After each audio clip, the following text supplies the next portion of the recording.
Hey, what's up, humans? How are you doing? You feeling okay? Packed on the carbs, spackled the old guts, took your farts out for a walk in the post-Thanksgiving dusk? Good. Because here's the thing, and I'm going to tell you.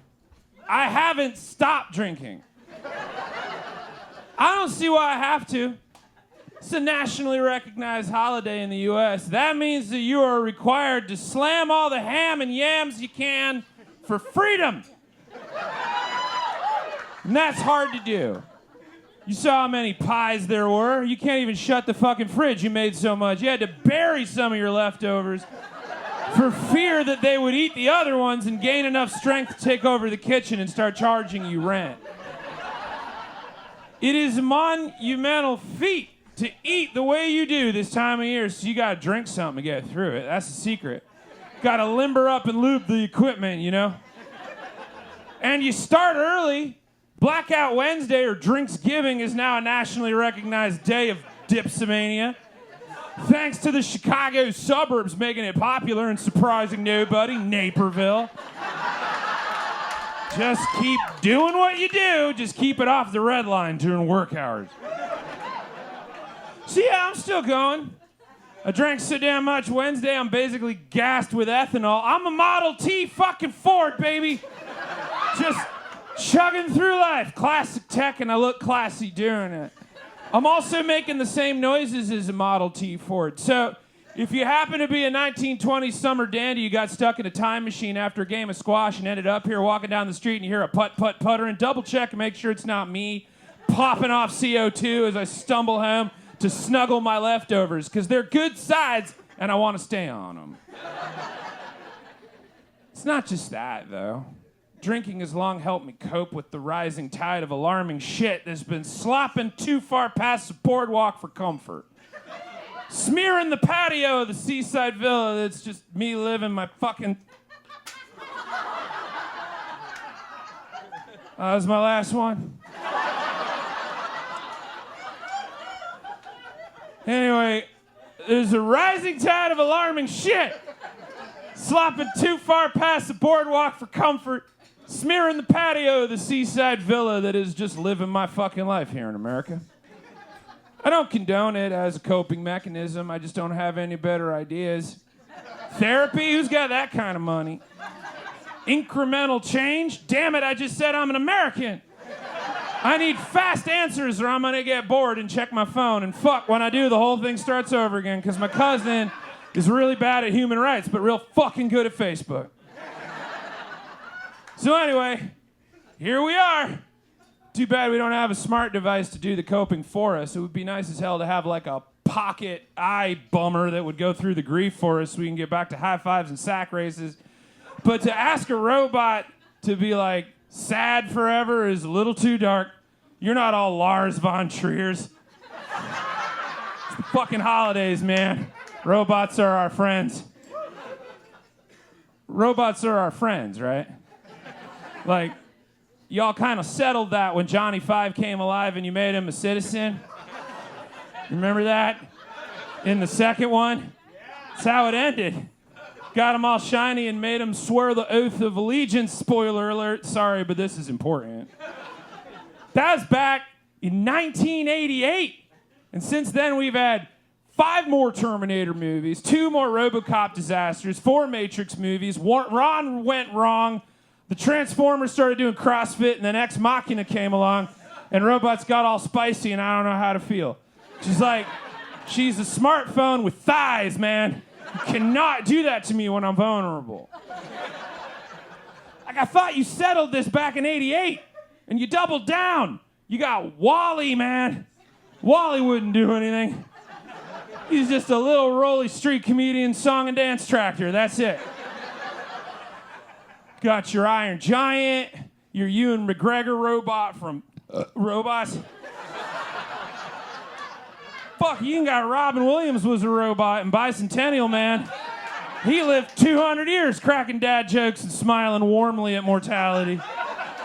It's just too bad the filmmakers forgot that we don't live 200 years, because fuck, that movie was a lecture. God damn it, you discussed this back in the 50s.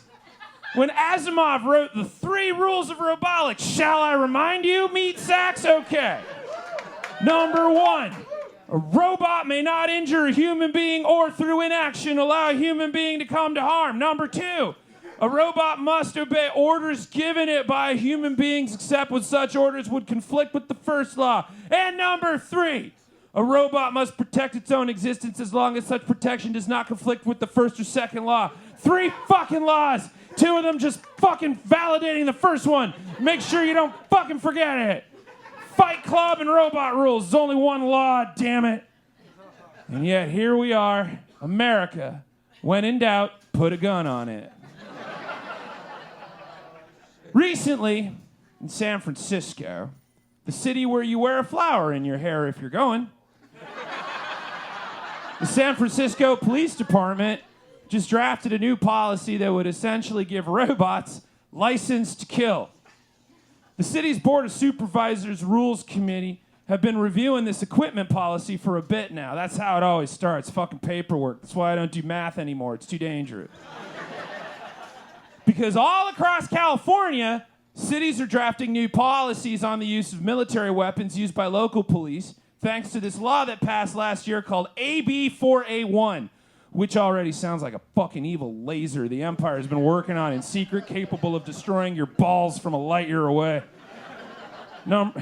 Quote, the law mandates that every police force in California must annually report its stock of all military-style weapons, their cost, how they can be used, and how they were deployed in the prior year. The law gives local authorities, in San Francisco's case, the Board of Supervisors, the ability to annually reject or accept the rules governing how weapons are used, end quote. And anyone who ever worked in the finance department just got their buttholes clenched tight enough to open my next beer. The dean of San Fran's Board of Supervisors, Aaron Peskin, noticed that nowhere in the original draft was there anything about robots. Why did he notice that? Because back in July of 2016, Dallas police armed a bomb-disarming robot to take out a mass shooter, marking the first time U.S. police used a robot and show a lethal force, also totally causing that little cyborg to have an identity crisis to the point where it's at a VFW somewhere telling a vacuum and a toaster about why it can't see its kids anymore. So knowing that, Dean Peskin added a line noting, quote, robots should not be used as a use of force against any person, end quote. But the SFPD rejected that. They literally drew a red line through that sentence, adding, quote, robots will only be used as a deadly force option when the risk of loss of life to members of the public or officers is imminent and outweighs any other force option available to the SFPD, end quote. And Peskin eventually accepted the change because, quote, there could be scenarios where deployment of lethal force was the only option, end quote. Adding, okay, but only if you really have to, and pinky swear you'll make good choices in the footnote. The Rules Committee unanimously approved a version of the draft last week, and it's going to the Board of Supervisors on November 29th. So yeah, next year, if you're going to San Francisco, be sure to wear that flower in your hair or a fucking droid is going to take the shot. But we're not going to talk about guns. Thanksgiving is over. We're not holiday obligated to hear your opinions, and we're not gonna, I don't care. Have fun with your gun, man. Dress it up. Take it somewhere nice. Walk it home. And if you get invited inside, just remember to pay attention to its needs first. That's the secret to a happy relationship. You're going to score, buddy. Don't be nervous. I just think it's a bit gnar that a lot of you agree clean energy is a tough sell, but you should totally arm your Roombas. It feels like priorities are a little slappy dash right now. And this is San Francisco. Can you imagine the bedlam if St. Louis did that? Pittsburgh, hell, fucking Naperville, birthplace of Drinksgiving. Now, there are going to be some safe pockets. Back in 2014, McMaster and Ryerson University out of Canada created a hitchhiking robot named HitchBot that basically just hung out and told you to take pictures and post them on Instagram and just take it places. And it made it all the way from Canada to Philadelphia, where it was decapitated and left in an alleyway. So yeah, Philadelphia is going to be fine. But it's just the start. So look, humans, I'm begging you, find some help, get some therapy, phone a friend, ask Alexa for a hand job, whatever you got to do, because the holidays will be over and I cannot keep drinking like this.